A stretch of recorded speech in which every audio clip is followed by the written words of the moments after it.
I'm Laurie Cadigan. I am the CEO and owner of Barrett, Sotheby's International Realty. We have been in business for over 40 years in the market of Concord, Lexington, and the general route to what we call the Patriots Trail. We are soon to open our 8th office in Westford. We have an office in Acton and Lincoln and Bedford and Winchester and Concord and as I mentioned, Lexington. One of the reasons that this topic is near and dear to my heart, not that we have been helping people move for over 40 years. I've been in business for about 32 years, was the fact that my husband and I decided, I think it's been 9 years ago, when we were sitting in our lovely 5-bedroom home on a quarter of an acre in Concord, that we were kind of rattling around in a large home, he and I and our golden retriever. And although it was lovely, I think we were ready for the next phase of our lives to kind of do something a little different and also shed some of the many, many items that we had accumulated. Not only was it our storage area, but my brother-in-law stored some of his stuff in our garage. Our parents had passed away, so we had some of their stuff.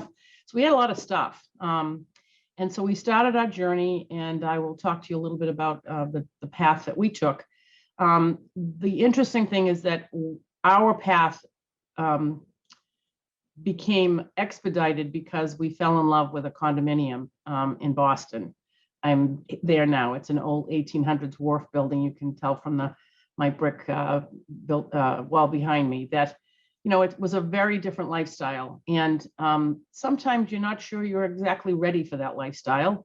But whether you're moving in 5 years or you're moving next year or you're moving this spring, it's always a great idea to be ready. So what I'd like to do is kind of share my screen.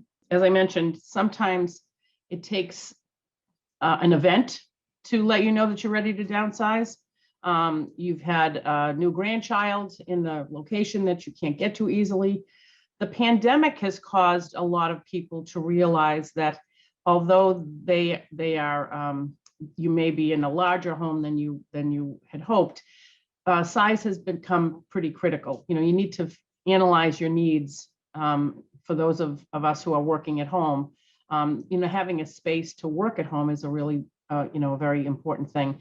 But if you're at the point where you're either retired and you're ready to do more golf, or you're ready to play more instruments, or you're ready to travel once we're able to visit family, having a home that needs to be maintained and cleaned and paid for, frankly, related to maintenance is always something that people give some thought to. So that you're ready when there are rooms in your home you haven't entered in over a year, except to dust once in a while. We had a lovely living room. I think I lit the fireplace for the holidays and we were in there for a cocktail, and I think that was about it. So, you can't find your belongings. Americans spend an average of 55 minutes a day looking for stuff they can't find in their own homes. If you haven't used it in a couple of years, my mother would say it's probably not a real important element, but those things have become near and dear to us. I can remember I had several boxes of my children's artwork. I don't know who I was saving them for. They didn't want the artwork anymore, but, it was important for me to have the memories that that artwork, represented. And so a lot of the things that we had to part with, some of them were kind of painful. And, Bobbie's going to talk a little bit about that, I'm sure. What would you like to continue, and what are you ready to leave behind? This is not me, but I had a craft room. An entire room devoted to wrapping papers, ribbons, my scrapbooking. It was lovely, but it wasn't terribly necessary. And so, a lot of that had to be taken care of. I can guarantee you that once you've moved on from, thinking about what you'd like to do, the area that you're moving to, and also the needs that you have, the research becomes much easier. What we found in our search was, we had at the time lived in Concord for 30 years. I don't list and sell real estate. I run the company. So it's not that I needed immediate access to the Concord area on weekends, for instance. And our children were moving into the city. So for us to visit kids in the city was, a little cumbersome because we were still in Concord. And frankly, we started to do our research in the general area. We started in Acton and Arlington and deciding, where we were intending to move. And eventually we ended up in Boston because my husband and I are originally from the city. And it was kind of like returning home after, 30 years in Concord. And the city had changed quite a bit. We are on the waterfront. My husband remembers walking these wharfs that were frankly, not very well maintained at the time of his childhood. And, we've got a beautiful park now. The Greenway is established. So there was a whole lot to attract us to this area in addition to our children. You may have friends and family in areas that you want to contemplate moving to. I have my best buddies up in Newburyport. That was a possibility. Maybe you've got a home on the Cape that you'd like to retire to and spend more time at. So friends and family, play a big role in research. Websites, obviously, I'm sure that you have in your fuzzy slippers, like most of America, are on the websites looking at properties if you're interested in moving and looking at, where possible areas are. We have a service that we can provide email updates to you. If you've decided and you've narrowed the point to, for instance, our issue was we were looking for a 2-bedroom in the Boston area, could be Charlestown, could be South Boston, could have been Arlington and the area, and we thought we needed a garage at the time because my husband has a truck and I have a car. So you can specify 2 bedrooms, 2 baths with a garage. Anytime a new property comes up in the market area that you're interested in, we will send you a morning email that says, hey, guess what? This particular property matches your criteria. And we're happy to do that for you if you'd like. We used to do, prior to the pandemic, very open houses. Now, open houses are a little different during the COVID-19 regulations, and most open houses are either by appointment or you need to be accompanied by a realtor. So you can't do a lot of tire kicking like you used to, but they're still available, and realtors are very happy to have you, walk through their properties to make sure that, that's the interested area. Many people will move to a condominium. I can remember that my husband was somewhat adverse to that. We had a lawn. He used to like to mow the lawn. I just can remember the first major snowstorm we had when we moved, just after we moved to Boston. And it was very early in the morning. And my husband leaned over and kind of gave me one of those elbows and said, Laurie, someone else is snow blowing. And it felt really good. He didn't have to get his galoshes on and get out and, rev up the snowblower. And so there's lots of benefits to that downsizing element. So research is the first step. Do you have to sell before you buy? One of our concerns was, indeed, we didn't have the money to own both properties. So we needed the equity out of our home in Concord to indeed buy the property in Boston. What happened was we started to look in Charlestown and the general area. We started walking these wharfs, probably January, and we walked into someone's open house, and I walked into the property.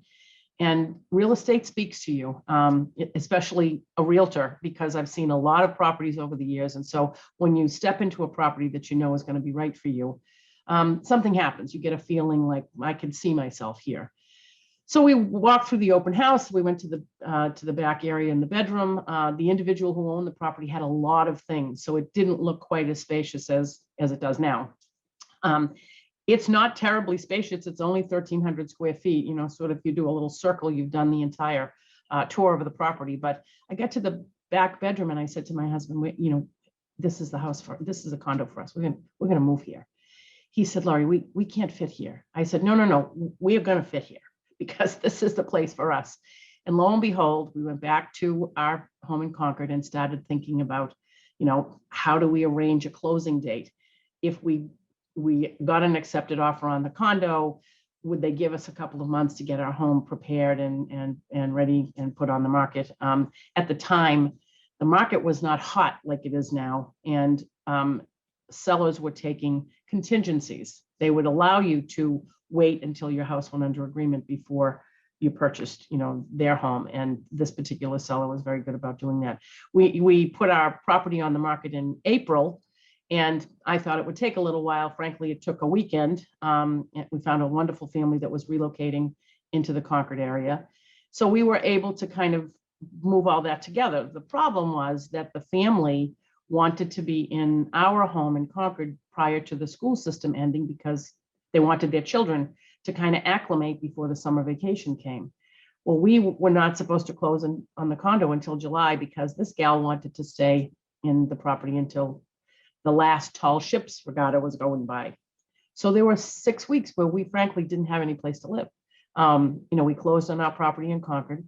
I moved my daughter in with a girlfriend. My husband moved down to our small little cottage in Falmouth, and I moved in with a friend. And so it was, coordinating those dates was a major element. We are happy to help you and walk you through a lot of that. Can you stay with a daughter until your home is closed and ready and moved? Do you have someplace to go immediately, and therefore selling first is not a big issue?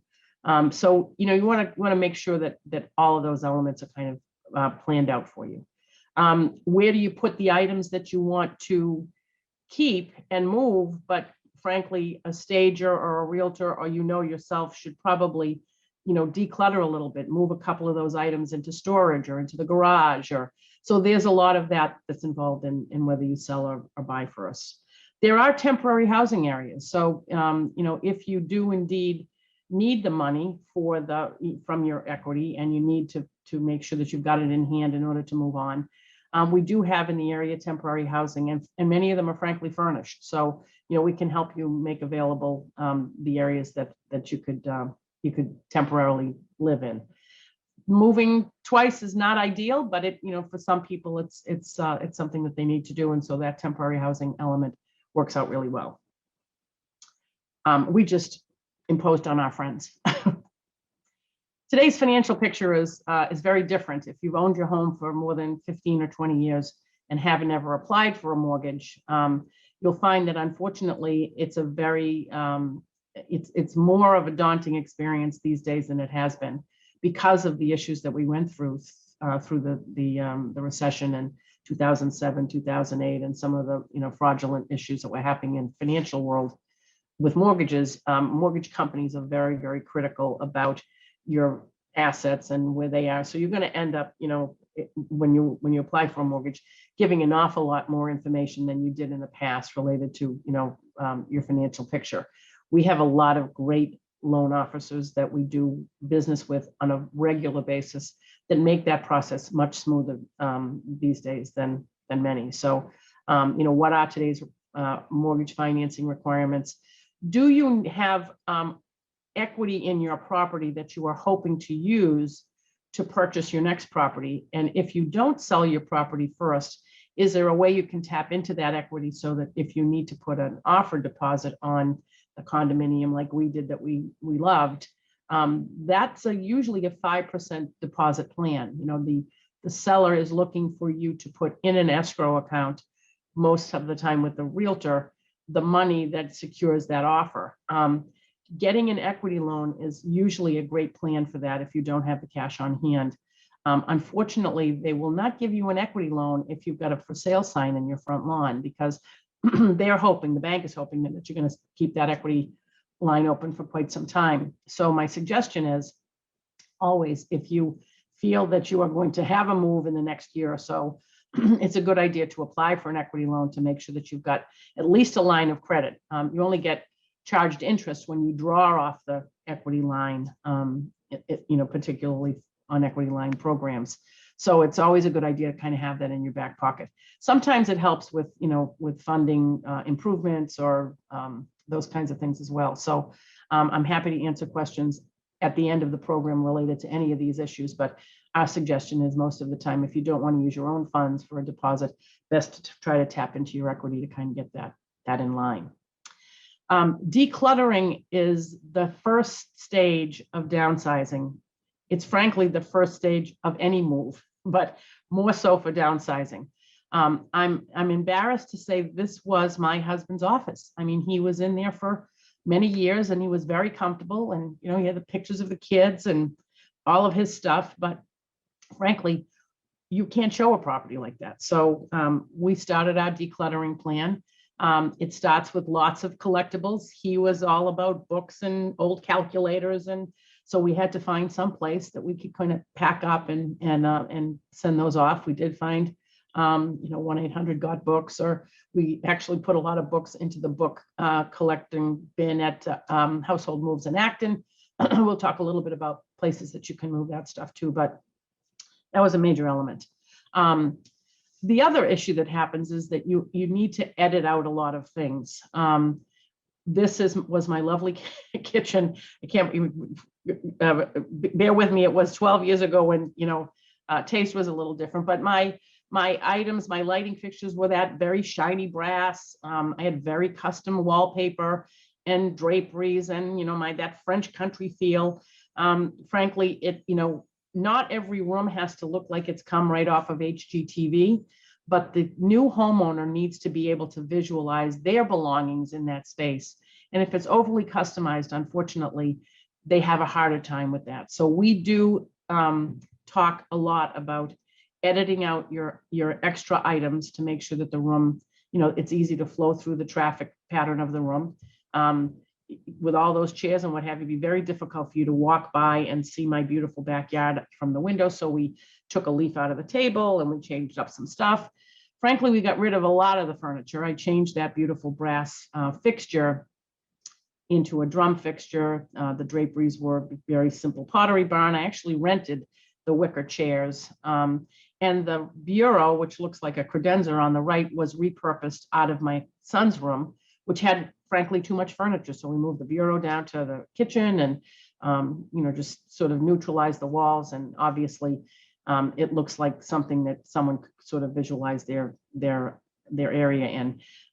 We love to have your portraits and special items, knickknacks, et cetera, all over the home when you're living in it, because it's your character, it's your style, it's your home.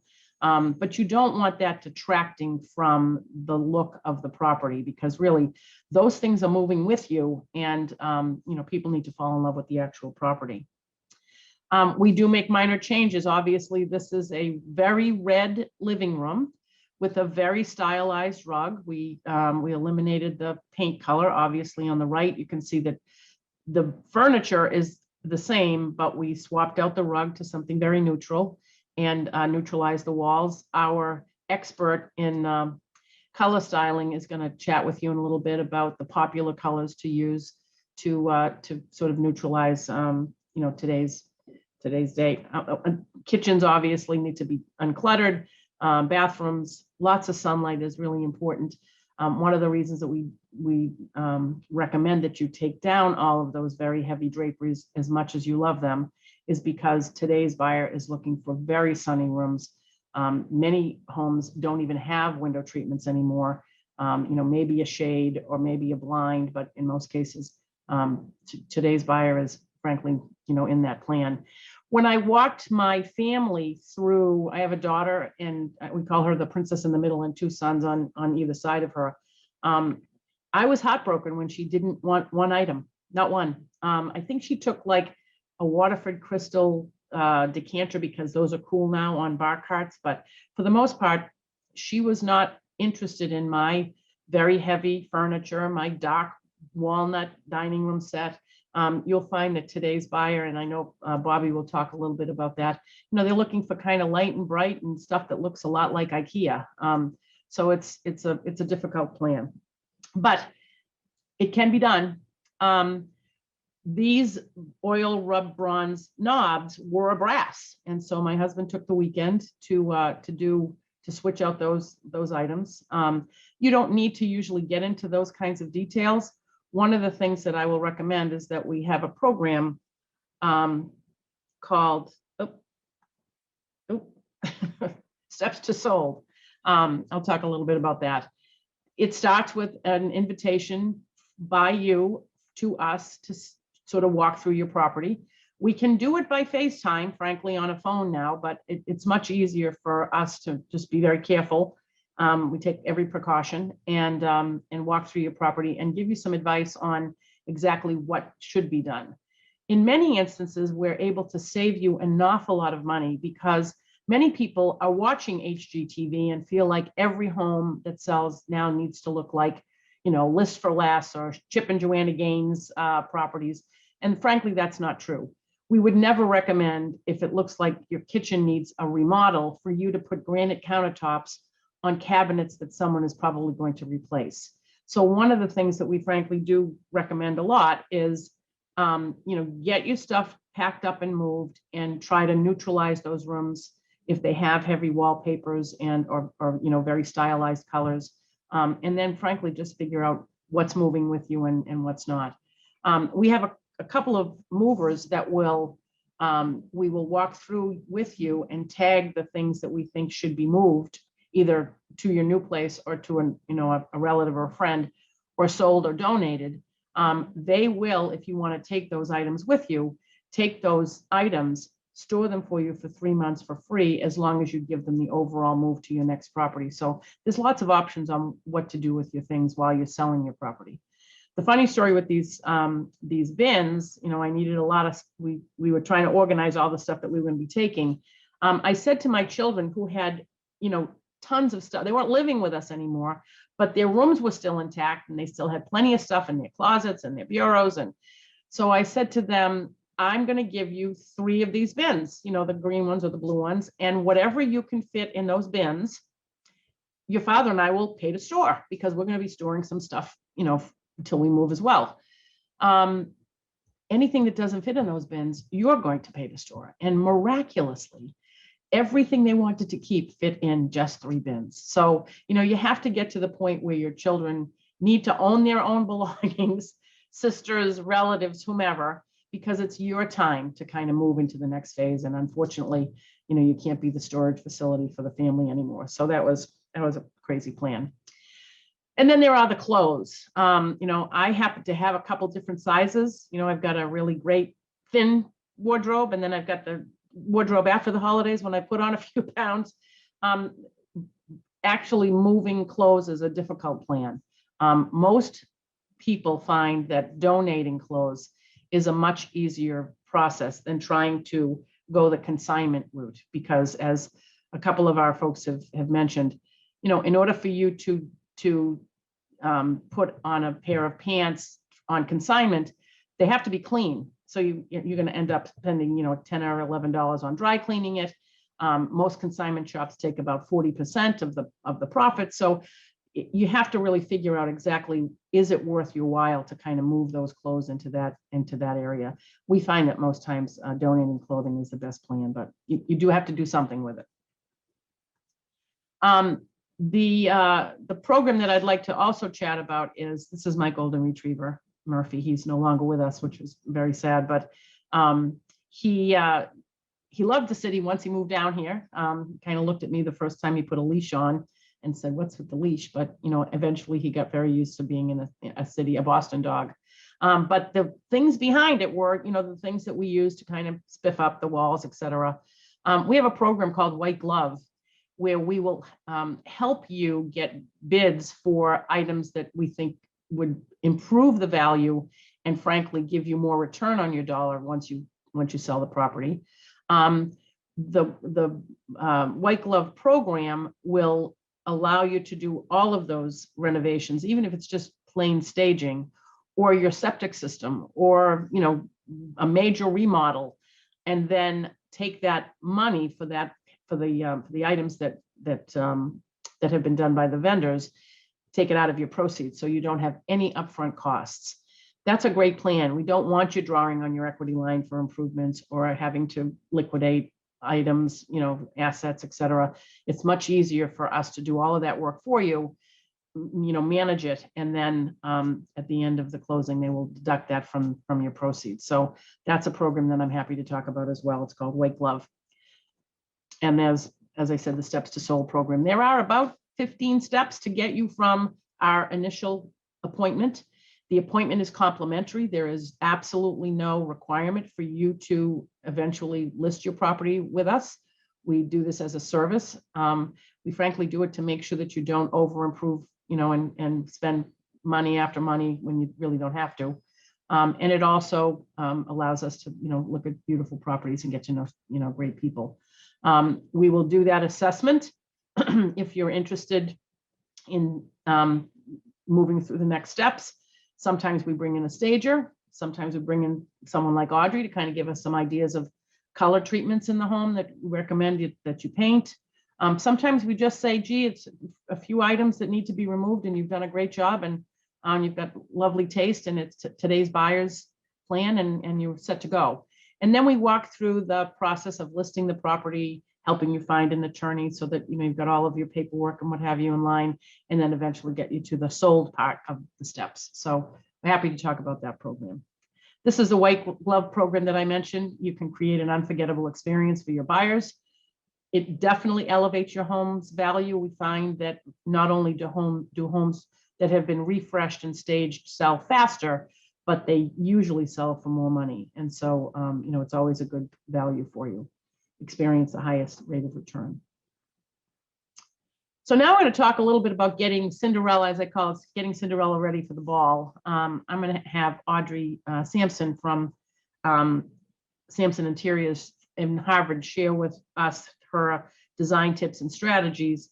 She's a principal designer and owner of Sampson Interiors, and she's a certified color specialist. She specializes in assisting families to create a beautiful environment. She's going to talk a little bit about, what are the things that you want to bring with you, the colors of today, and what that looks like. So I am, Audrey, going to stop sharing my screen. Okay. And you can share yours. All right. And then after Audrey, we'll talk to Bobbie Benson, who's from Northbridge Antiques. She's going to talk about what to do with the stuff that Audrey tells you shouldn't be moving to the next phase. Let me share my screen. Okay. All right. There we go. Hi, everybody. I'm really excited to be here this morning. Thank you, Laurie. Again, my name's Audrey Sampson. I'm the founder and principal designer at Audrey Interiors. And, but more importantly, I'm also a mother of 3 adult children. So I really understand that you want to be able to kind of have a hub for your family to be able to continue to create special memories with them. And the great news is that you can do that when you're downsizing, because it's not at all about having a big home. It's really about creating the right space in order to create those memories. And you can totally do that when you're downsizing. So this morning, I'm going to share some design tips with you that I have found to be really the most helpful after speaking with a lot of clients and family and friends, that I hope you might be able to use as you make this transition. So let me just see why I'm not able to move my screen. Here we go. Okay, so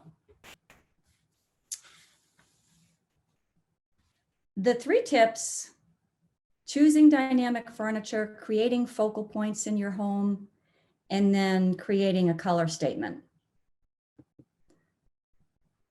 The first tip about choosing dynamic furniture, I first just want to read this quote from William Morris. I love it.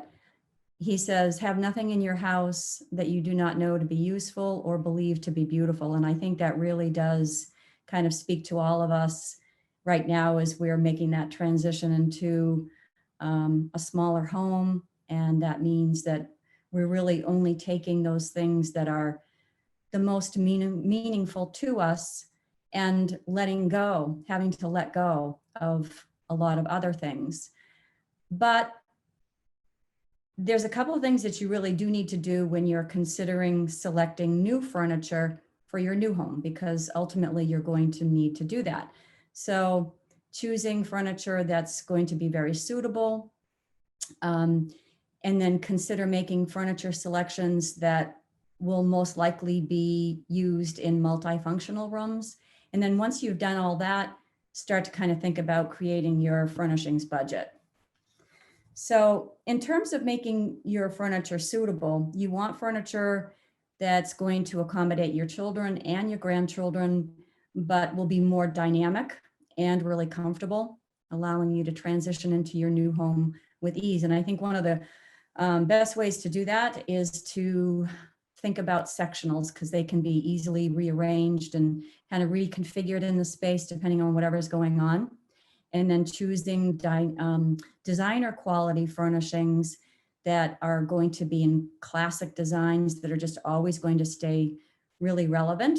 And then choosing durable performance fabrics, because you're probably going to have grandchildren running all around and the golden retriever up on the sofa. So performance fabrics are key. Perennials is a leader in luxury performance fabrics. So that might be something for you to think about. And then use upholstered seating. It really never goes out of style. And I think there's just something really classic about a living room that's filled with comfortable upholstered pieces. So upholstered seating in solid fabrics for a timeless look. So then, how are you planning to actually utilize the space? Typically, when you're downsizing, you're in a smaller footprint, which means that more than likely, a lot of the spaces might have to be serving kind of multifunctional purposes. So this adorable bedroom, for example, you can see there's a built-in day bed, really great way to maximize, a small square footage. And you could turn this bedroom into not only a special place maybe for your grandchildren, but also utilize it as a craft area or a library. All you'd have to do is introduce, maybe like a lucite Parsons table, just to keep things kind of simple, light and bright. And then you've created a multifunctional space with a lot of style. Murphy beds are also great for multifunctional spaces. So if that's something that you think you might want to incorporate, if it works, I would check out Laurie wall beds. There's a lot of, it's kind of a Scandinavian look, and they have a great lifting mechanism. So they're really nice. So I think one of the major pluses to downsizing is that you are kind of creating this feeling of intimacy and warmth in your new home, because the space is very suitable and it's functional. And so, as Laurie was saying, in the big home, you have all of these rooms that you kind of don't really use or need, etc. So that's really kind of the upside to downsizing.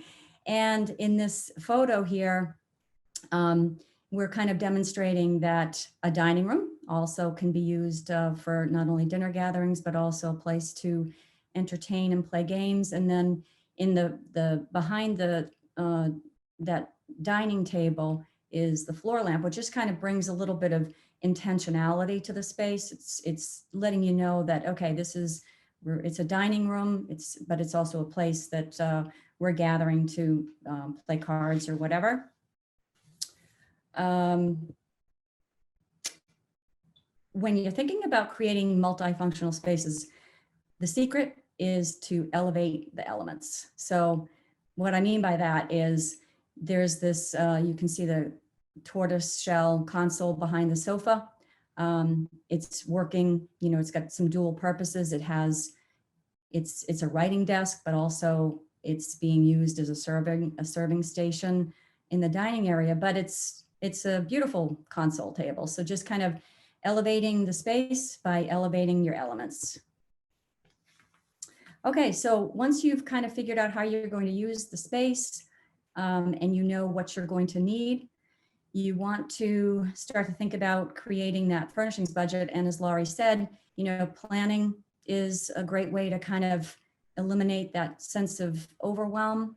And if you're in that transition stage right now, super easy way to create a budget is to just go on, Pottery Barn, Williams Sonoma Home, and start thinking about the items that you know that you actually are going to need, whether it is a sectional coffee table or whatever, just add them to your cart.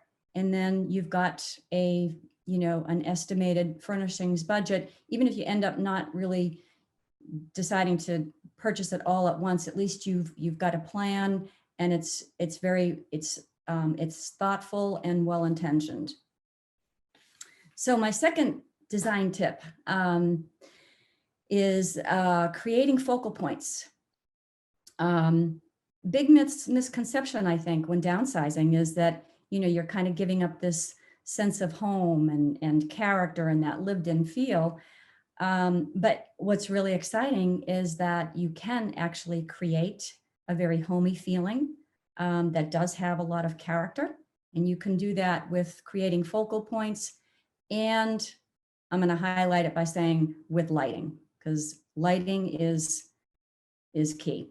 So in the kitchen, for example, you can make your kitchen sensational, very welcoming, and something that's anything other than your all white standard. So when I'm designing kitchens, I use either the stove and the sink as the focal point, because the stove, you could surround it with some beautiful tile. You could switch out the standard range hood for something really spectacular like you see here. And then pendant lights, they're just really a great way to create a dazzling kitchen.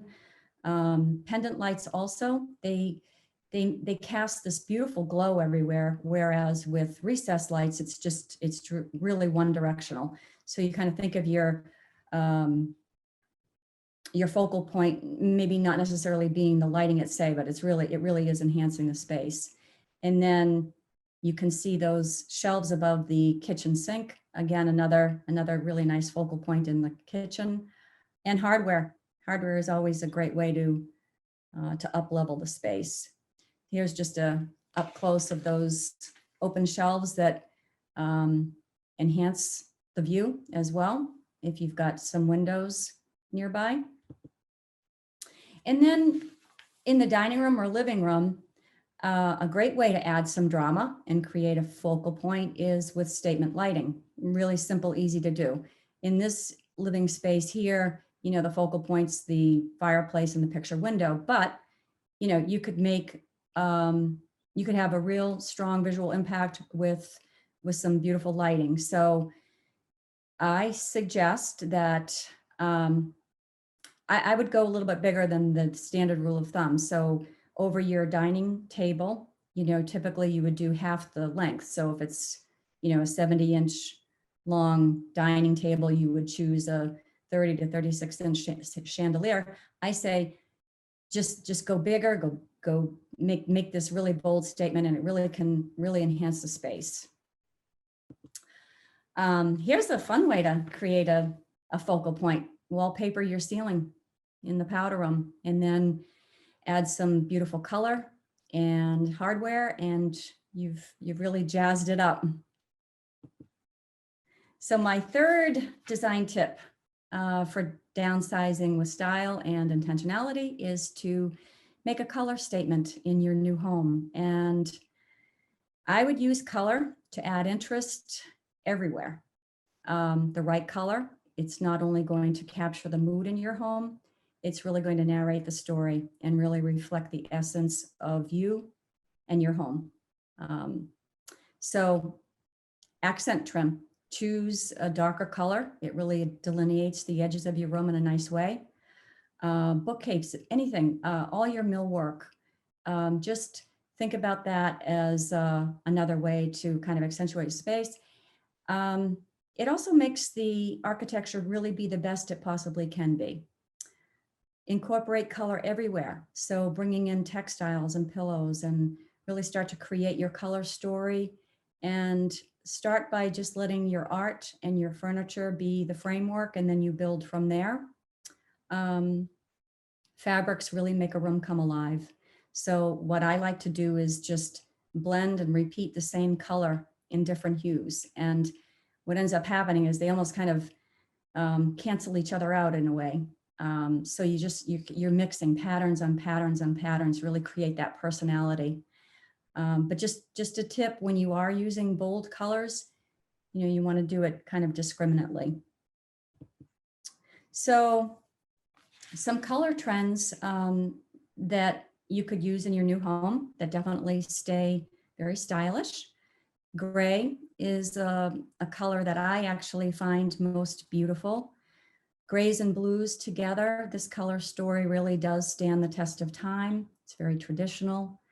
Blues and whites is my favorite color palette. I think it works beautifully in bedrooms. I would say I would think about if you like the blue and white palette, I would bring a little essence of like shimmer into the room, because sometimes blue and white by itself can be a little bit flat. And then trends in general, instead of following trends, really discover what's right for you, tell your own story, and keep your home very classic and timeless.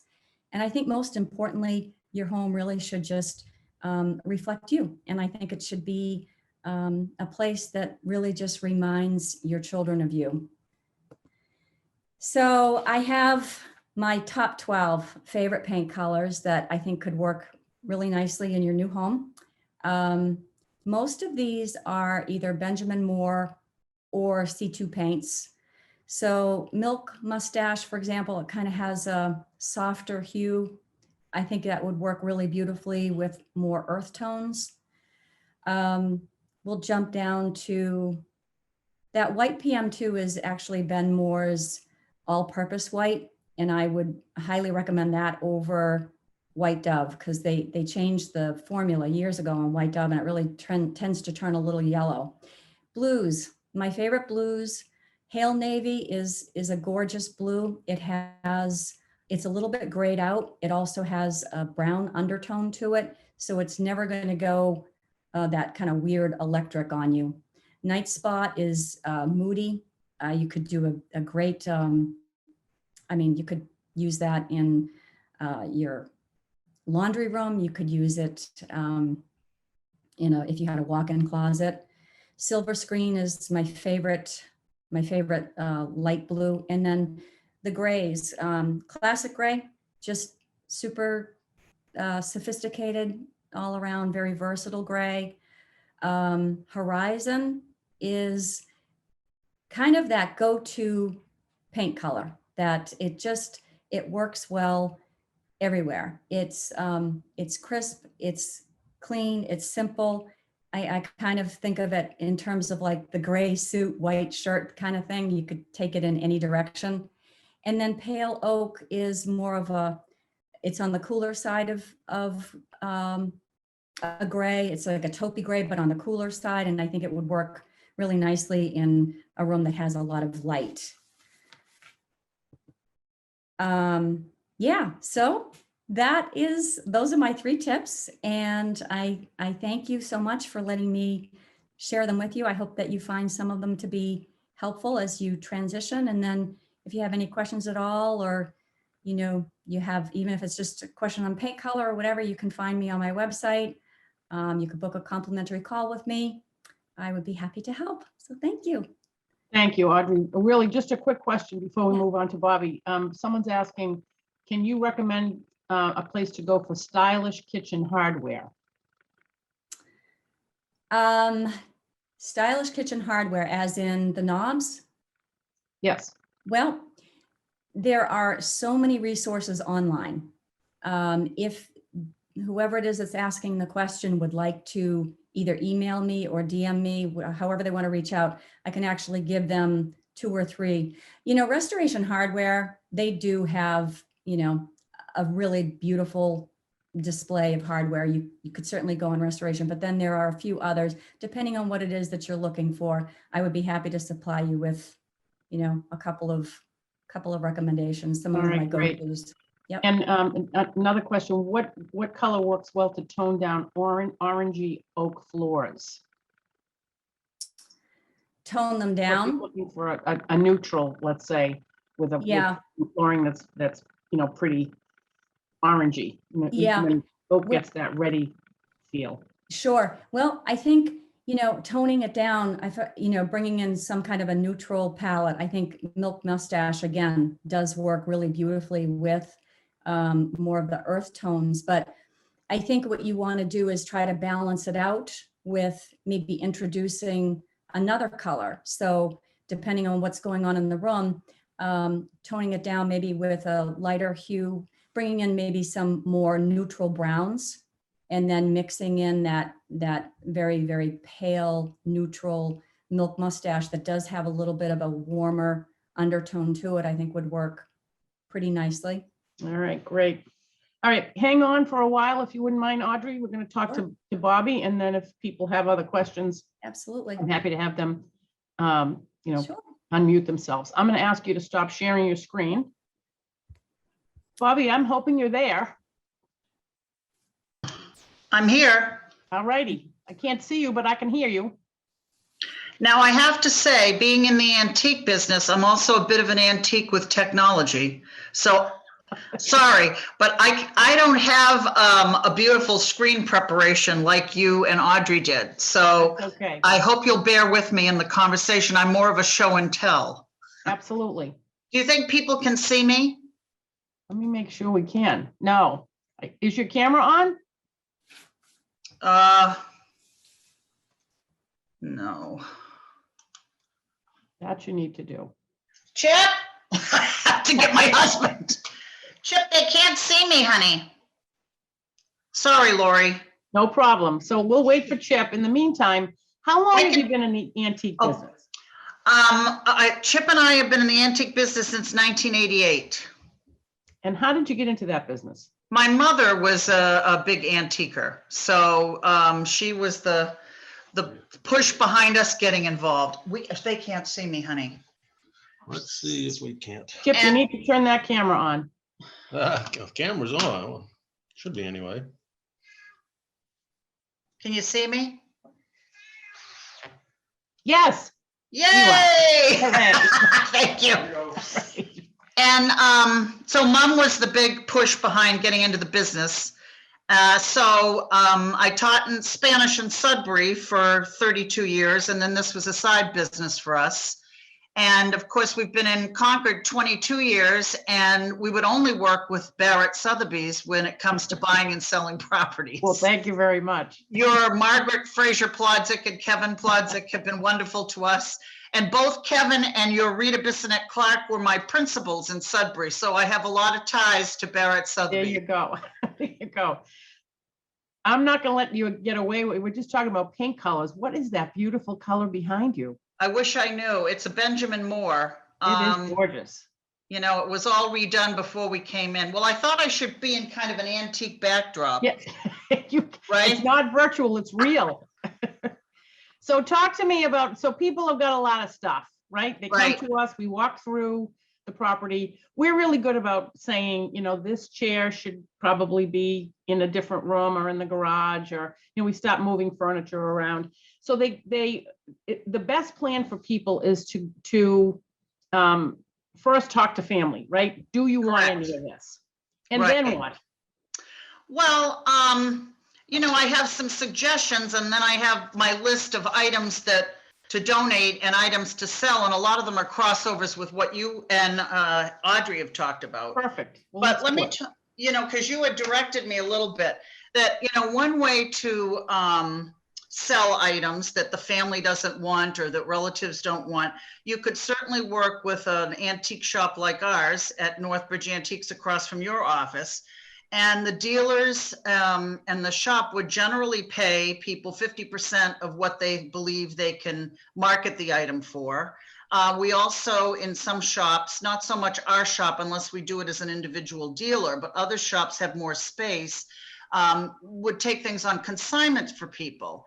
And that's generally a 60-40. The client would get 60% and we would take 40%. Another way to go, and I work with a wonderful company in Belmont, the way to go with estate sales is wonderful. And she is actually doing estate sales now that COVID has relaxed a little bit.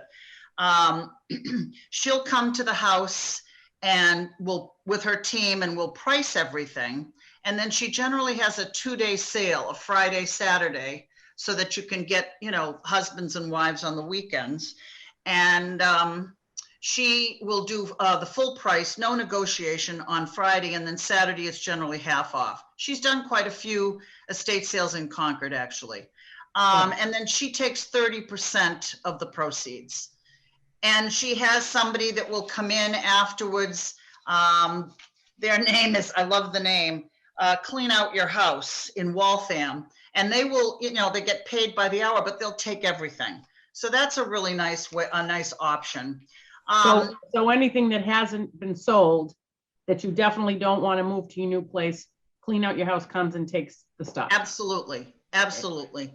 Auctions, I feel, my own experience with auctions, they're very good for high-end items. I mean, you're connected with Sotheby's, so you know that.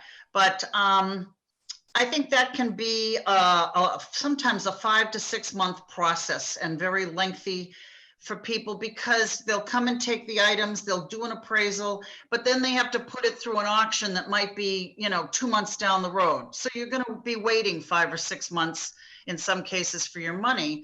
I mean, I think that's good if you have a really exceptional piece of 18th century furniture or some amazing ceramics or art or something like that. That's a good idea for those items. There is a gentleman that does online auctions, and he will do the whole contents of a house. You know, if you have a relative that has passed and you just want somebody to come in and do everything, I can certainly give names of those companies when I'm finished. I'm seeing that question come in. Perfect.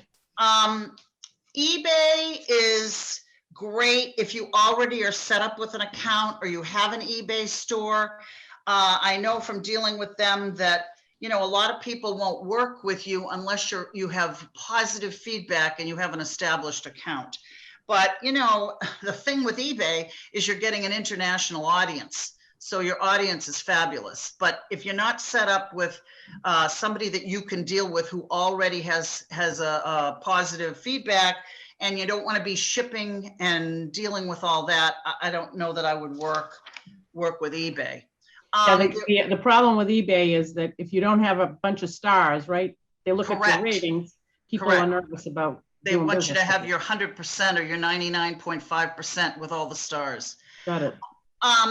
There are really good consignment stores in our area that will take the things that, let's say, our shop wouldn't take, or the auction wouldn't take, or it might not sell at the estate sale, but you think it's got some value.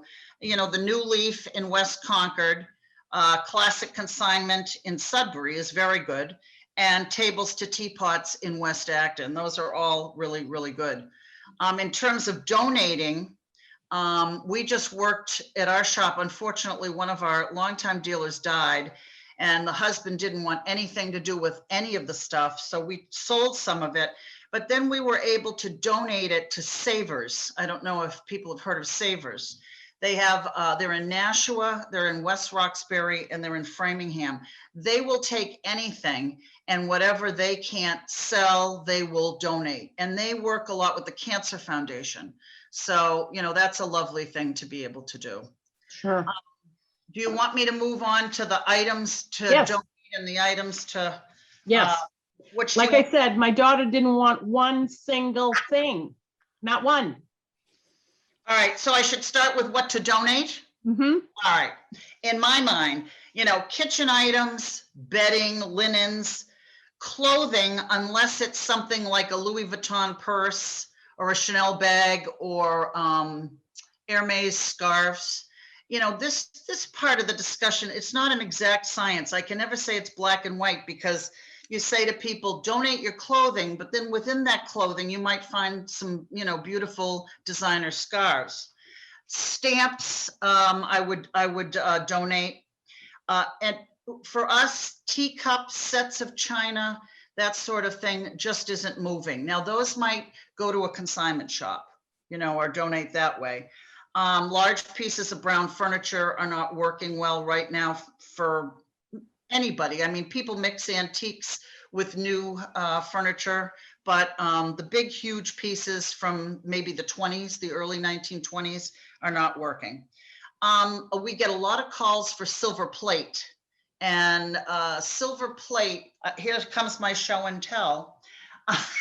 Silver plated tea sets, pitchers, serving pieces like that do not sell at all. But can you see me?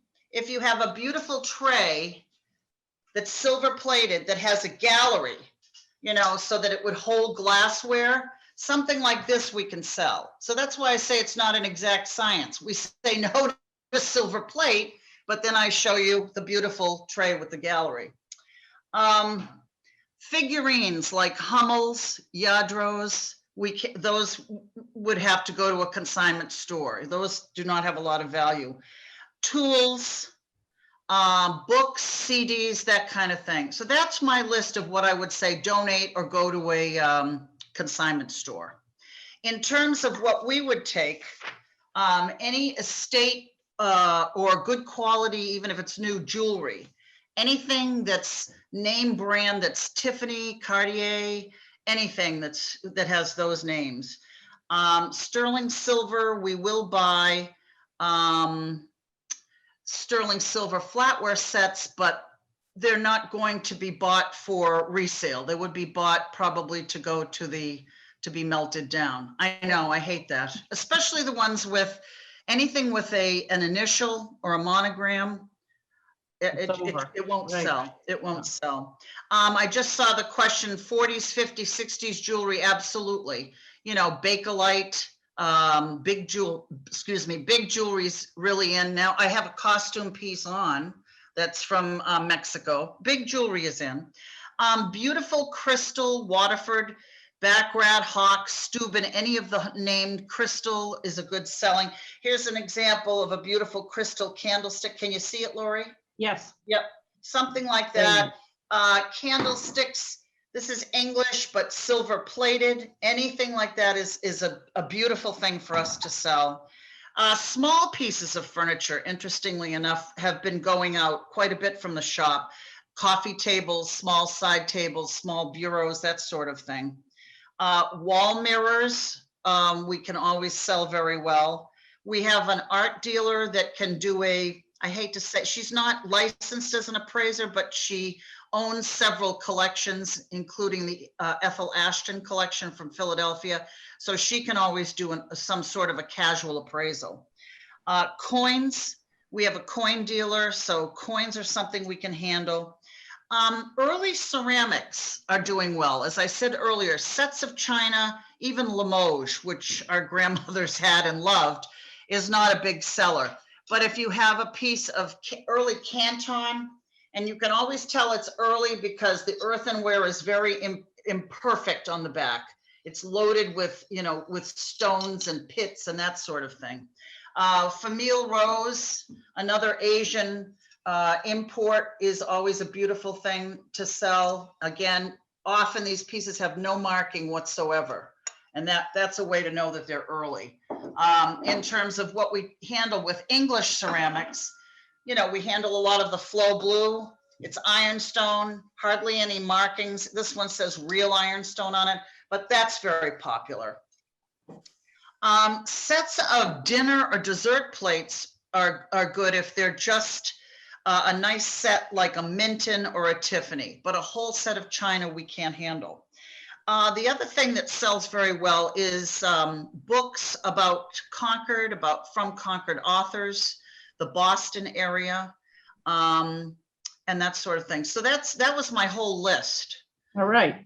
How about cut glass serving or other items? Cut glass, no. Got it. If it's crystal, yes. If it's what I said, Baccarat, Waterford, Hawks, any of those, Steuben, any that's crystal, it's heavy crystal. Yeah.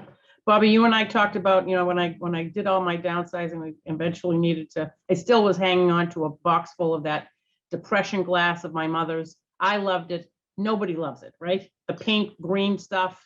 It's a very hard sell. Occasionally, the green will sell if it's somebody's looking for a particular piece. Yeah, I think that she gave up 17 boxes of S&H green stamps to buy that stuff. I remember going to the movies with her and getting S&H green stamps. Yeah. That's for another time. So I got all this stuff. I can make an appointment with you, Yes. bring some of the items in, or pictures, send you pictures by email. We have a lot of people send us pictures, absolutely. And I feel terrible that I don't have all this up on a screen, but I can No, certainly. no, please don't worry about that. This All has right. been joyous. You're just a wealth of I'm an information. And I antique- love that stuff. Antique dealing in antiques. I got, An antique method of. that's okay. You know Sorry. what the good news is? I'm going to ask you to give me some of those resources, and Oh, we yes. will, you can say them, but we will share them with Yep, all of our participants. We're gonna push out, some information about Audrey and how to get in touch with her. okay, I've got I'm gonna send off the steps to sold to all of you. I have a yellow pages of vendors like painters and plumbers and all that you can share. If you tell them that you've been on a call or that you're working with Barrett Sotheby's, you're more likely to get a return phone call these days. And it's been tough to find vendors to frankly, give you a return phone call. And I will make sure that you've got Bobbie's contact, her email and all that, so that you can, if you'd like to do any of that, you can. Anyone else have another question? I'm happy to have you unmute yourself or just throw it in the chat. This is a great time for Q&A. I know it's about 11:31. We've got another few minutes if you'd like to ask a question. Rugs. What do you do with rugs? there are rug dealers in the area. We sell small rugs, again, everything has to be small when you're 1,100 square feet in a shop with 22 dealers, but we sell small rugs. But I would have a couple of people, when I give you my list of all of these people, like the online auction, the estate sale, I could throw in some names of rug. Are these Oriental rugs? I would think so. Is Peggy, can you unmute yourself? I have a room-sized 1920 about I don't know if it's Turkish or what exactly. I don't think it was, a huge specialist deal when bought by my grandparents, but it's 100 years old now and it's pretty. Yeah. Well, I can include the name of a couple of rug dealers, Peggy. So that's kind of a specialty item, right, Bobbie? Right. We Okay, get thank you. asked about pianos a lot, is this a piano that's worthwhile? Should I donate it? Can I sell it? Those kinds of things. We have a Oh, couple. I have a spinet that I need to dispose of. So it's a small piano, but very nice tone. I Yeah, don't know where to go with it. Nobody seems to want pianos. No, that's a tough one and they're so hard to move. it is difficult. And what people typically say is when the buyer shows up, ask them if they want the piano and the pre-payment. And, Right. and See if you can unfortunately, sell it with the house. most of the time it doesn't happen. A Steinway, well, like I said, I will make sure that you get a name from someone that speaks piano language. Right. Anyone else got another question? Yes, I have one question. Sure.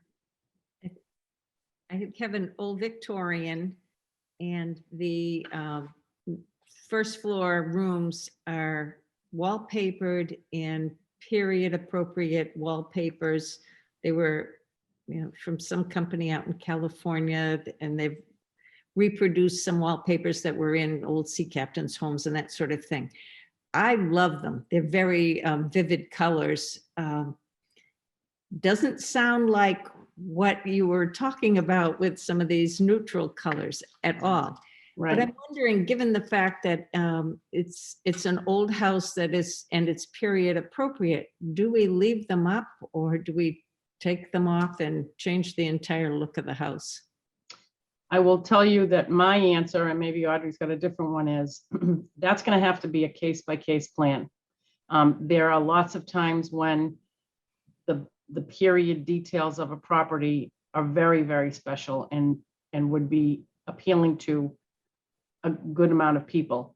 What we're concerned about when we tell you to neutralize is we want to make sure we maximize your return wherever you're going, downsizing to.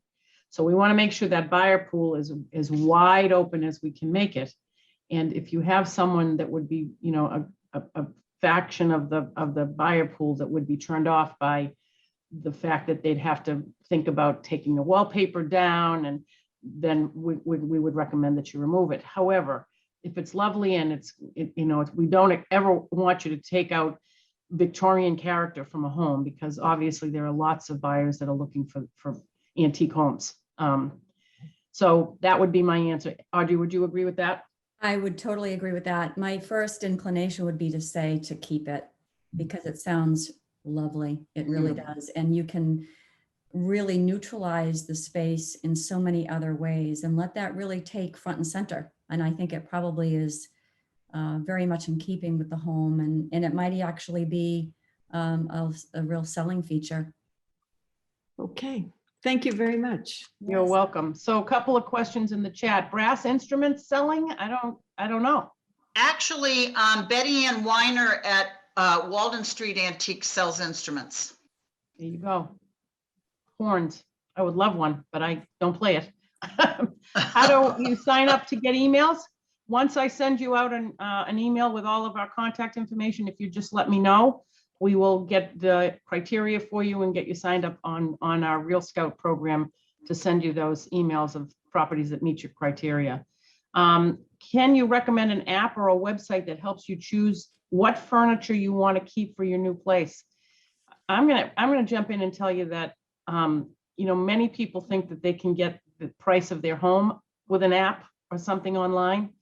The Zestimate that Zillow provides is a very interesting thing, because they haven't walked through your property. It's an algorithm.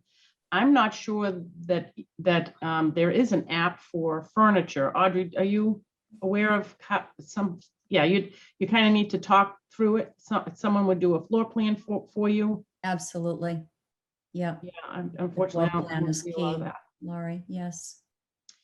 I don't know who said the North Bennett Street School sometimes takes pianos, but they are right around the corner from me, and that's a wonderful thing. I had no idea that was the case. Kathy, thank you for sharing that. Maybe the church might take a donation.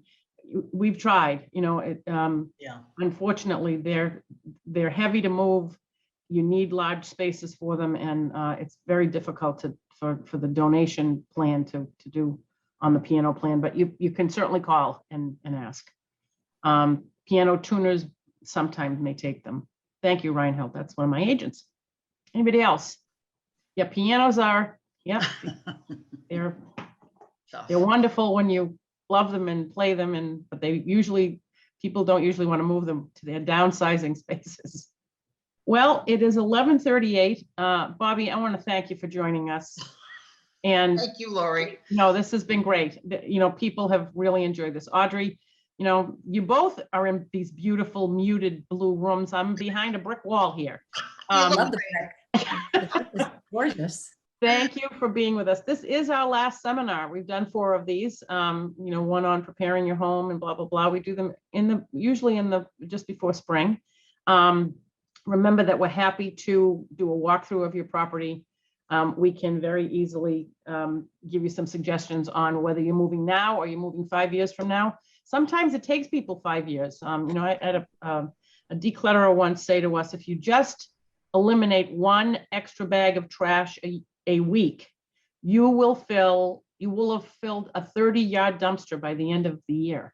Wow. So it's just a great thing to kind of get yourself going, purge often and whether you're going to move or not. But I think it's a good plan. If I don't see another question, I'm going to thank Audrey and Bobbie and tell you to have a great Saturday. I do have your email, so I will send all that stuff out. Bobbie, if you would send me some of those suggestions. Yes, I'll send everybody your contact information. We'll go from there. Thank you so much. Have a great day. Laurie. All righty. Bye-bye. Bye-bye.